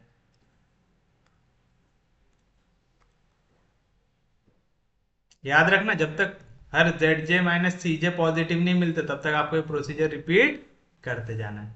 पहले तो यहाँ पे 1 है, यहाँ पे चाहिए 2, तो पूरी इक्वेशन को कैसे मल्टीप्लाई करना पड़ेगा, 2 से। तो 7 2 14, 2 इंटू -1 -2, 2 इंटू 0 2 1 0 0, 2 2 4। अब देखो यहाँ पे -2 है +2 है, तो दोनों को बस क्या करना है, ऐड कर देना है। 2 + 14 16, 5 में से 2 गया 3, 0 -2 + 2 0, 1 + 0 1, 4 + 0 4। तो क्या है वैल्यू 16 3 0 0 1 4। आगे आ गया 1 वाली जगह पे 0, अरे आया 1 वाली जगह के ऊपर 0 आ गया। चलिए अब नेक्स्ट वैल्यू, यहाँ पे भी जो आपने सर्कल करके रखा है उसकी जगह क्या लाना है, 0 लाना है। वो करने के लिए मेरे को वैल्यू का ऐसे मल्टीप्लाई करना पड़ेगा 1/2 से। तो 7 into 1/2 7/2, -1 into 1/2 -1/2, 0 into 1/2 0, 1 into 1/2 1/2 0, 2 into 1/2 1। फिर से दोनों को क्या कर दो, ऐड कर दो। 7 + 3 कितना आ जाएगा 10/2, 10/2 मतलब 5। 3/2 -1/2 कितना हो जाएगा 2/2, 2/2 मतलब 1, 1 + 0 1, -1/2 + 1/2 0, 0 + 0 0, 0 + 1 1 आएगा। कोई भी दिक्कत, कोई भी डाउट, समझे यहाँ तक सबको।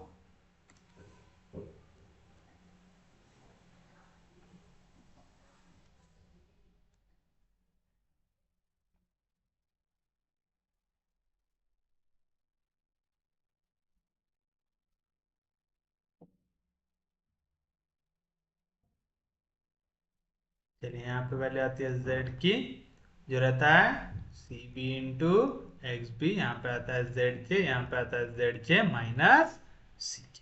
आता है z की वैल्यू निकालो, 0 इंटू 16 16, 8 5 40, 0 इंटू 7 7। तो आप देख रहे हैं यहाँ पे z की वैल्यू बढ़ते जा रही है।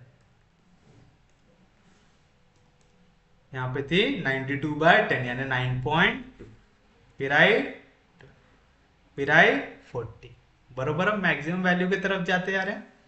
जेड जे देखिए क्या आएगा, फिर से ऊपर वाली value 0 into 3 0, 0 into -1 0, 8 1 jar 0 into 0 0, 8 1 jar 8, 0 into 0 0, 0 into 0 0, 0 into 0 0, 8 1 jar zj minus cj।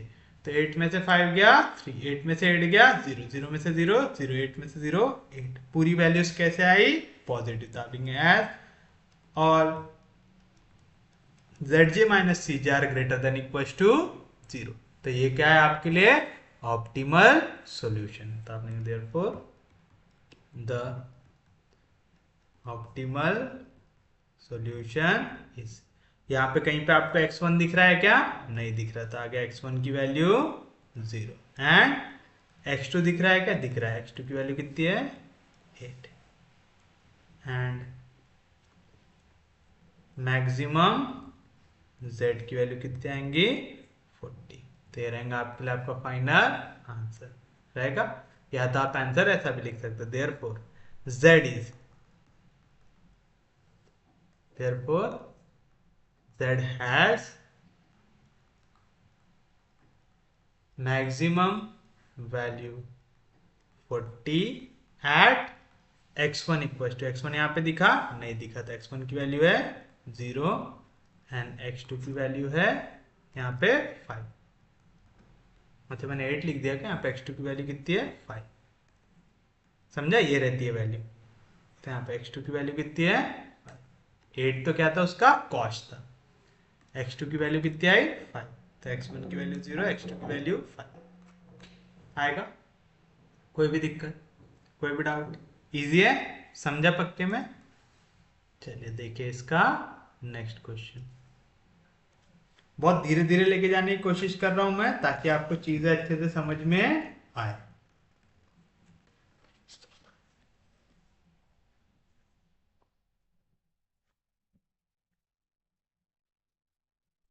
लिखिए नेक्स्ट क्वेश्चन।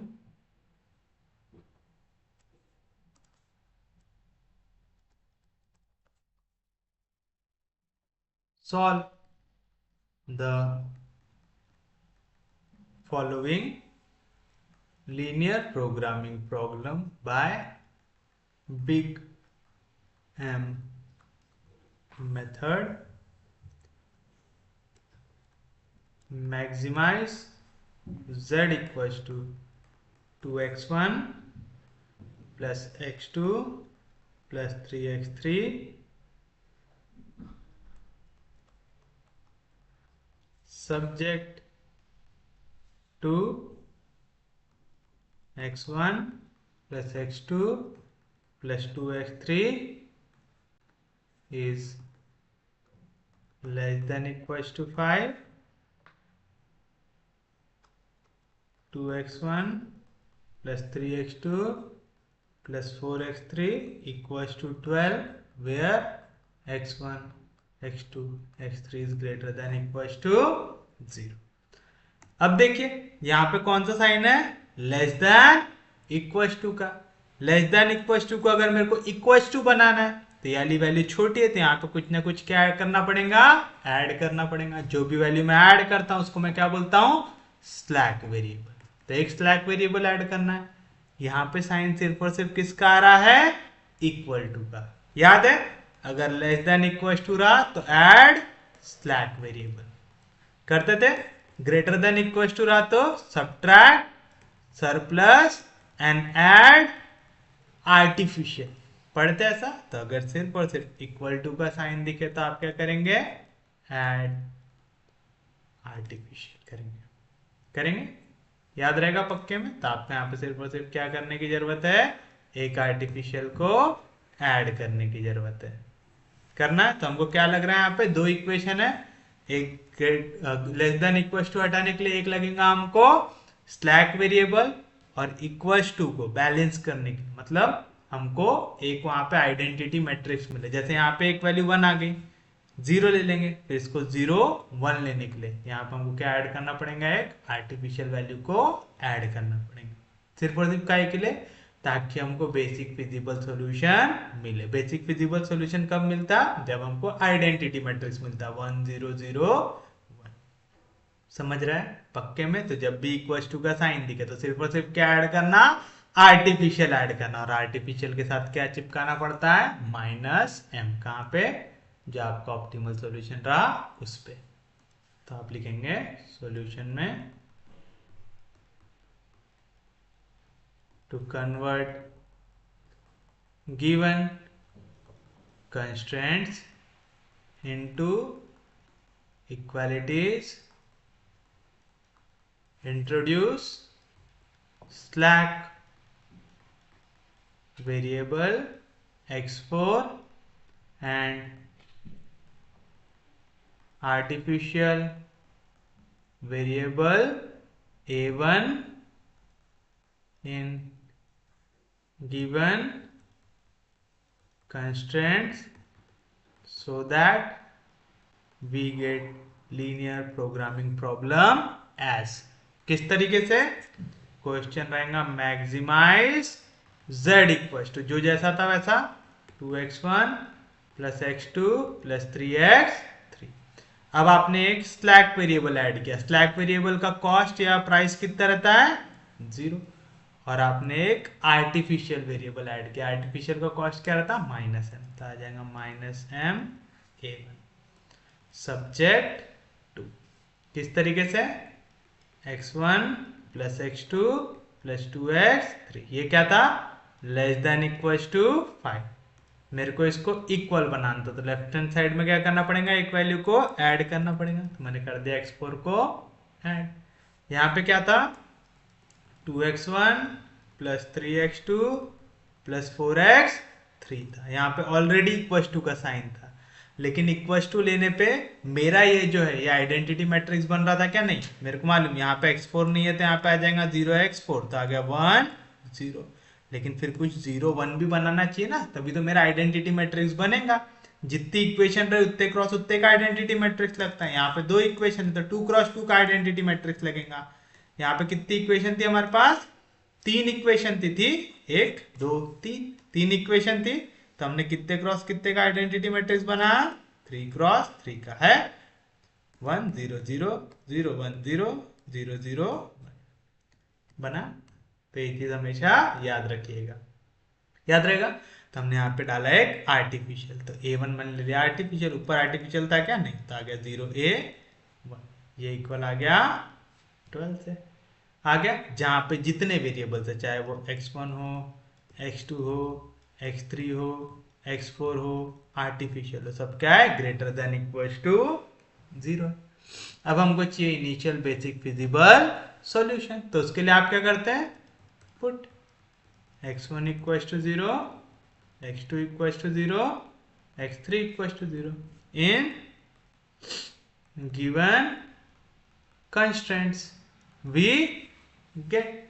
बताइए क्या होगा आपके पास, ये पूरी वैल्यू आपने 0 ले ली, ये पूरी वैल्यू 0 ले ली, यहाँ पे 0 इंटू a1 हो गया 0, तो x4 की वैल्यू कितनी आ गई आपके पास 5 आ गई। एंड यहाँ पे ये पूरी वैल्यू 0 हो गई, ये 0 से मल्टीप्लाई हो गया, तो a1 की वैल्यू कितनी आ गई यहाँ पे 12 आ गई। कोई दिक्कत नहीं किसी को भी, कोई डाउट नहीं यहाँ तक समझ में आ गया सबको। अगर आप यहाँ तक समझ में आ गया तो ये है आपके लिए आपका which is initial basic feasible solution है। अब आपको क्या बनाना पड़ेगा टेबल्स बनाने पड़ेंगे।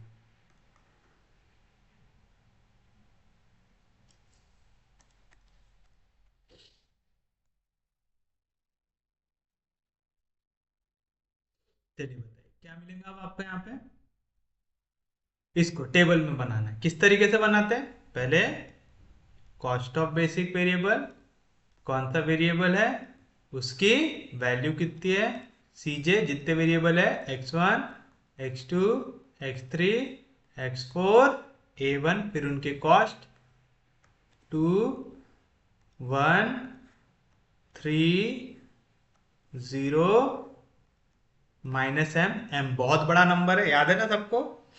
फिर उसके बाद क्या करते हैं, यहाँ पे आपको इनिशियली काय की वैल्यू मिली दो चीजों की, किस किस की x4 की वैल्यू है आपके पास 5, a1 की वैल्यू आई 12, तो x4 और a1 तो आ गया x4 और a1। x4 की वैल्यू मैंने कितनी निकाला 5, A1 की 12, x4 का कॉस्ट 0, A1 का कॉस्ट -m। अब इसको मैट्रिक्स फॉर्म में लिख दो, 1 2 1 3, फिर x3 की वैल्यू 2 4, फिर x4 की वैल्यू 1 0, फिर आर्टिफिशियल की वैल्यू 0 1, फिर आता है आपका मिनिमम रेशियो।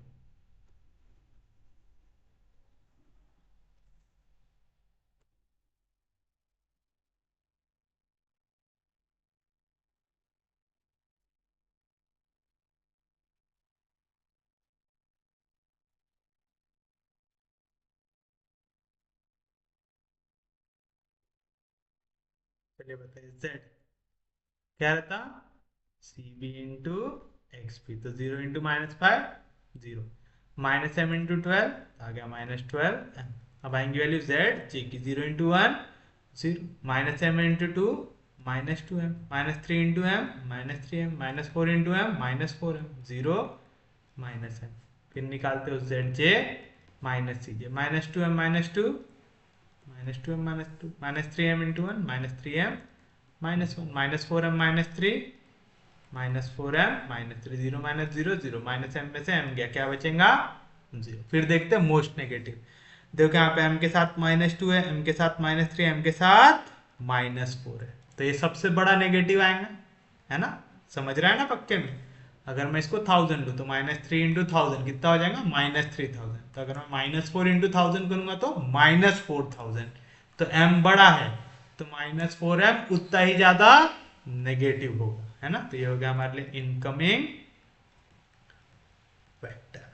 कौन सा वेक्टर इनकमिंग हो गया आपके लिए, x3। अगर x3 इनकमिंग है तो कोई ना कोई आउटगोइंग भी होना चाहिए। कैसे निकालते हैं हम, मिनिमम रेशियो निकाल के आप xb को डिवाइड कर दो इनकमिंग वेक्टर से जो है x3, तो 5/2, 5 डिवाइड हो जाएगा 2 से, और 12 डिवाइड हो जाएगा 3 से, 12 डिवाइड बाय 3 कितना आएगा 4 आएगा। इनमें तो छोटा कौन सा है, ये आएंगे 2.5 वैल्यू, तो हो गया आपके लिए मिनिमम। तो ये हो जाएगा आपके लिए आउटगोइंग वेक्टर। कौन सा वैल्यू बाहर जा रहा है, x4, तो x4 को ले लो आउटगोइंग वेक्टर। जहां पे भी ये दोनों इंटरसेक्ट हो रहा है वहां पे क्या बना लो, अब आप वहां पे आपको बनाना है 1 और उसके नीचे बनाना है 0। अगर यहाँ पे 1 बनाना है तो क्या करना पड़ेगा, पूरी रो को डिवाइड करना पड़ेगा 2 से, करना पड़ेगा। चलिए अब करते हैं इसको, तो यहाँ पे हम लेंगे cost of basic, basic variable, value of basic cj, x1 x2 x3 x4, और आर्टिफिशियल अभी भी है हमारे पास a1 की वैल्यू देख लो 213 0 -m, 213 0 -m। कौन बाहर गया, x4 बाहर गया, x4 की जगह कौन अंदर आया, x3 अंदर आया। तो चलिए अब आ गए यहाँ पे x3, कौन हटा नहीं अपनी जगह से, a1 नहीं हटा, तो आ गया a1। x3 का कॉस्ट कितना है 3, a1 का -m। अब बनाओ वैल्यू, यहाँ पे हमको क्या बनाना है 1, 1 बनाने के लिए पूरी वैल्यू को कैसे करना पड़ेगा, 2 से डिवाइड करना पड़ेगा, तो 5 डिवाइड बाय 2 हो जाएगा 5/2, 1 डिवाइड बाय 2 हो जाएगा 1/2, तो ये भी आ गया 1/2, ये भी 1/2, 2/2 कितना हो जाएगा 1, तो यहाँ पे आ गया 1, 1 डिवाइड बाय 2 1/2, 0 डिवाइड बाय 2 0 आ जाएगा। अब ये वैल्यू को यूज करके आपको ये नीचे वाली वैल्यू को क्या बनाना है, 0 बनाना है। चलिए अब इसको 0 बनाना है तो इसको ले लेते हैं,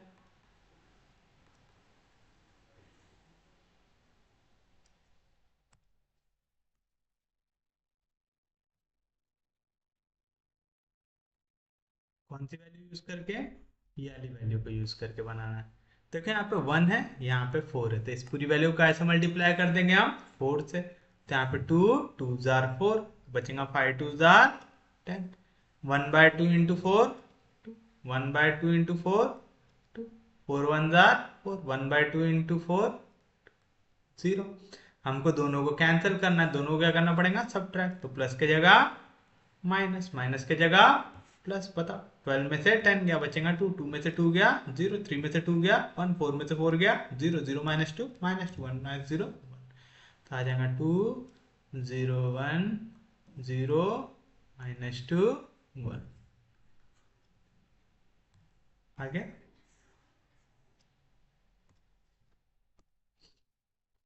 निकालेंगे मिनिमम रेशियो।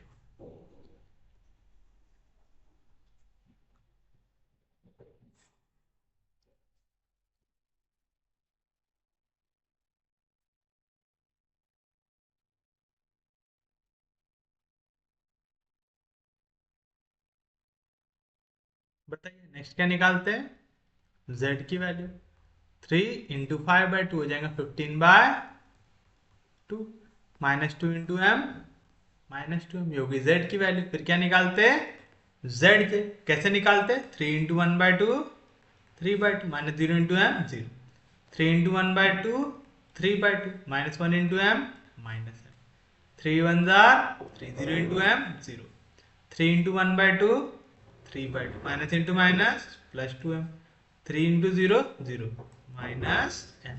फिर क्या निकालते, zj माइनस cj, सब्ट्रैक्ट करो, 3/2 में से 2 गया तो 2 2 जार 4, आएगा माइनस 1/1 zj यानी 3/2 माइनस m माइनस 1 होगा।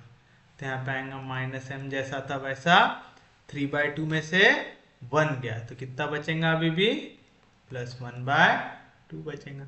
3 माइनस 3 हो जाएगा 0, 3/2 प्लस 2m माइनस 0 हो जाएगा 3/2 माइनस m कितना हो जाएगा 0। अब यहाँ पे मोस्ट नेगेटिव कौन से आएंगे, जिसपे m सब्ट्रैक्ट हो रहा है, m सबसे बड़ा नंबर है ना। तो अगर ये माइनस में, बाकी किसी में m नेगेटिव में है क्या, नहीं, तो यही रहेगा हमारे लिए सबसे बड़ी वाली value, since m is very large, है ना। तो ये हो गया आपके लिए इनकमिंग वेक्टर हो जाएगा। अगर ये इनकमिंग है तो कोई ना कोई क्या होना चाहिए, आउटगोइंग भी होना चाहिए। तो ये हो गया आपके लिए इनकमिंग वेक्टर। अब आउटगोइंग ढूंढो, आउटगोइंग कैसे ढूंढते हैं, जो भी वैल्यू है एक्स बी उसको डिवाइड कर दो इनकमिंग वैल्यू की करस्पॉन्डिंग वैल्यू से। तो x2 से करो डिवाइड, तो 5/2 डिवाइड बाय 1/2 बाय 2 कैंसिल, तो क्या बचा 5, 2 डिवाइड बाय 1 क्या बचा 2, दोनों में से छोटा कौन है 2 छोटा है, ले जाएगा बाहर। तो कौन बाहर निकल रहा है यहाँ से, a1 बाहर निकल रहा है। तब आपको जहां पे इंटरसेक्ट हो रहा है वहां पे क्या बनाना पड़ता है 1, 1 तो ऑलरेडी बना हुआ है। तो आपके लिए काम थोड़ा सा आसान हो गया। तो कौन बाहर निकल गया यहाँ से, आर्टिफिशियल बाहर निकल गया, तो हो गया आउटगोइंग वेक्टर। एक बार आर्टिफिशियल बाहर निकल गया तो इसको आगे ड्रॉ करेंगे क्या, नहीं करेंगे, ठीक है। तब आपकी वैल्यू क्या बनेगी, cost of basic, basic variable उसकी value cj x1 x2 x3 x4 और a1 को आप हटा दो वहां से। ओके, पहले तो कौन सा वेरिएबल था यहाँ पे, x3 था। अब यहां से आर्टिफिशियल हट गया, आर्टिफिशियल की जगह कौन आ गया, इनकमिंग वेक्टर x2 आ गया। तो इसकी जगह आप आ जाएंगे x आ जाएगा। इसको थोड़ा सा नीचे लाइन में लिखते हैं,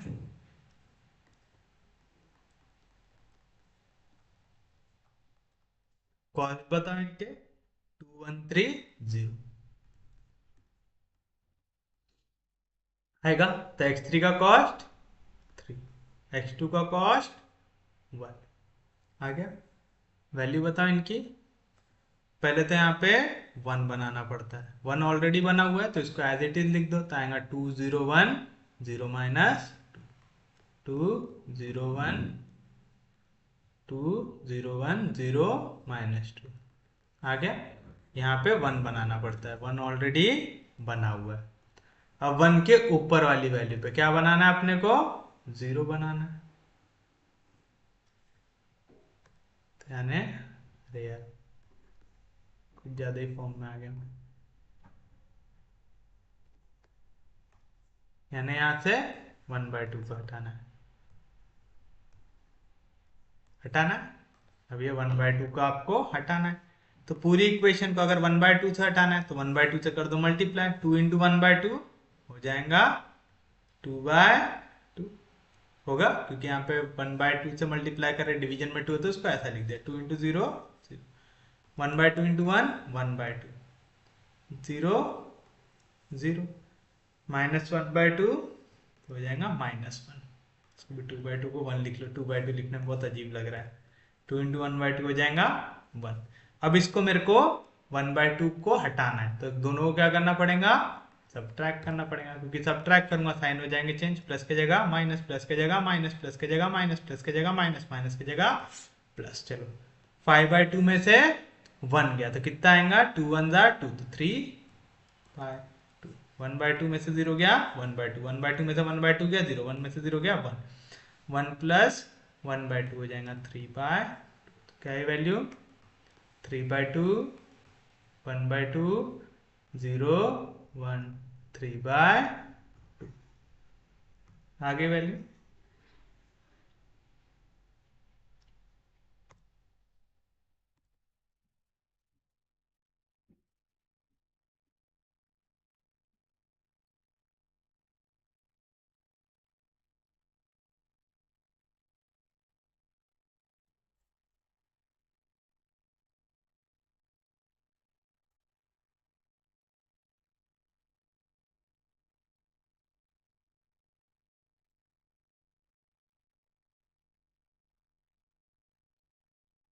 मिनिमम,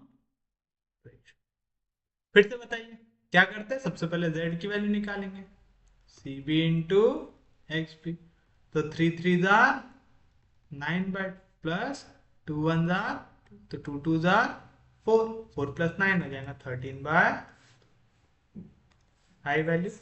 ये आपको समझ में आ गया ना, करस्पॉन्डिंग एलिमेंट्स को मल्टीप्लाई करो और उनको ऐड करो, जैसे 3 इंटू 1/2 हो जाएगा 3/2, प्लस 0 इंटू 1 हो जाएगा 0, 3 इंटू 0 0, प्लस 1 इंटू 1 1, तो 0 प्लस 1 हो जाएगा 1, 3 into 1 3, plus 0 into 1 0, 3 3 jar 9/2, plus 2 into -1 -2, 2 2 जार 4, तो 9 में से 4 गया तो आ जाएगा 5/, आ जाएगा। फिर नेक्स्ट वैल्यू क्या की निकालते हैं आप, जेड जे माइनस सी जे की, तो 3/2 -2, 2 2 जार 4, 1 3 में से 4 गया तो आएगा -1/2, 1 में से 1 गया 0, 3 में से 3 गया 0, 5/2 में से 0 गया 5/2, कौन सी है मोस्ट नेगेटिव वैल्यू, एक ही नेगेटिव है, तो ये हमारे लिए मोस्ट नेगेटिव, तो हो जाएगा आपके लिए इनकमिंग वेक्टर। अगर ये इनकमिंग वेक्टर है तो कोई ना कोई बाहर भी जाएगा, बाहर कौन जाएगा, कैसे डिवाइड करेंगे, जो भी एक्स भी है इसको डिवाइड कर दो x1 के करस्पॉन्डिंग एलिमेंट से, तो 3/2 अपॉन 1/2 कितना आ जाएगा 3, 2 डिवाइड बाय 0 कितना हो जाएगा इन्फिनिटी, इन्फिनिटी लिखते क्या हम नहीं, डायरेक्ट डाल देते, तो ये हो गया हमारे लिए मिनिमम वैल्यू, तो ये जाएगा आउटगोइंग वेक्टर। तो कौन बाहर जाएगा, x3 बाहर जाएगा, जहां पे इंटरसेक्ट वहां पे क्या बनाना है आपको 1, तो x3 हो गया मेरे लिए आउटगोइंग वेक्टर, जहां पे इंटरसेक्ट वहां पे क्या बनाना है आपको 1, 1 बनाने के लिए क्या करना पड़ेगा, इस पूरी रो को मल्टीप्लाई कर दो 2 से, तो बन जाएगा 1, 1/2 की जगह 1 बनाना तो मल्टीप्लाई बाय 2 कर दो, तो क्या रहता, कॉस्ट ऑफ बेसिक वेरिएबल उसकी वैल्यू, उसके ऊपर सीजे जितने वेरिएबल है लिखो, x1 x2 x3 x4 उनके कॉस्ट लिखो 2130, अगला लिखो मिनिमम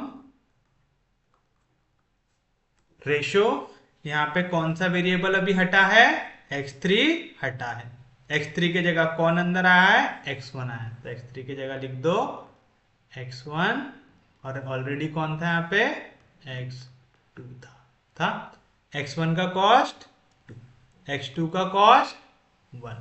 अब वैल्यू देखो, यहाँ पे हम क्या कर रहे हैं मल्टीप्लाई बाय 2 कर रहे, तो 3 1 jar 1/2 into 1 1, 0 into 2 0, 2 into 1 2, 3/2 into 2 3 है ना, बाय 2 मल्टीप्लीकेशन का 2 कैंसल, और इसके नीचे क्या बनाना पड़ता, 0, ऑलरेडी 0 बना हुआ है तो एज इट इज लिख दो, 2 0 1 2 0 1 0 -2 0 -2।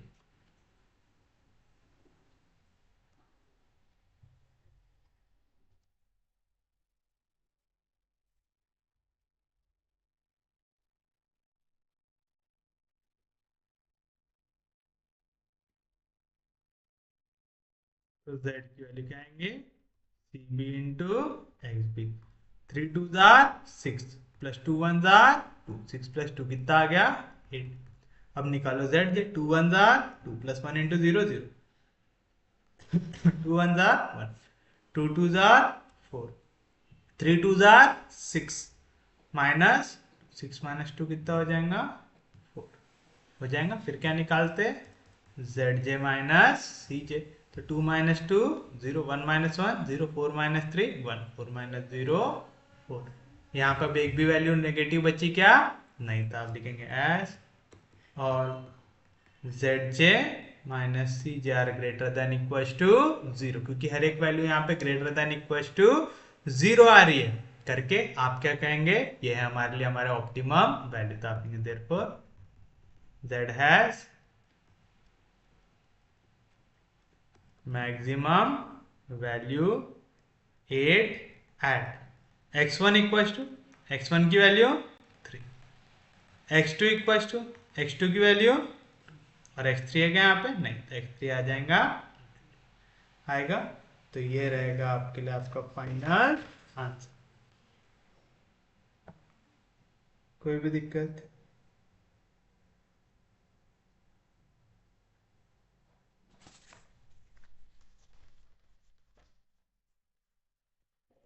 तो ये आपके लिए आपका फाइनल आंसर। तो उम्मीद है आप सबको वाला टॉपिक अच्छे से समझ में आया होगा।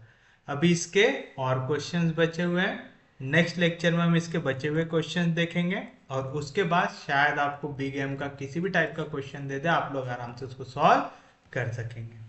उम्मीद है आपको सच में समझ रहा हूँ, प्लीज इसकी प्रैक्टिस करते जाइए।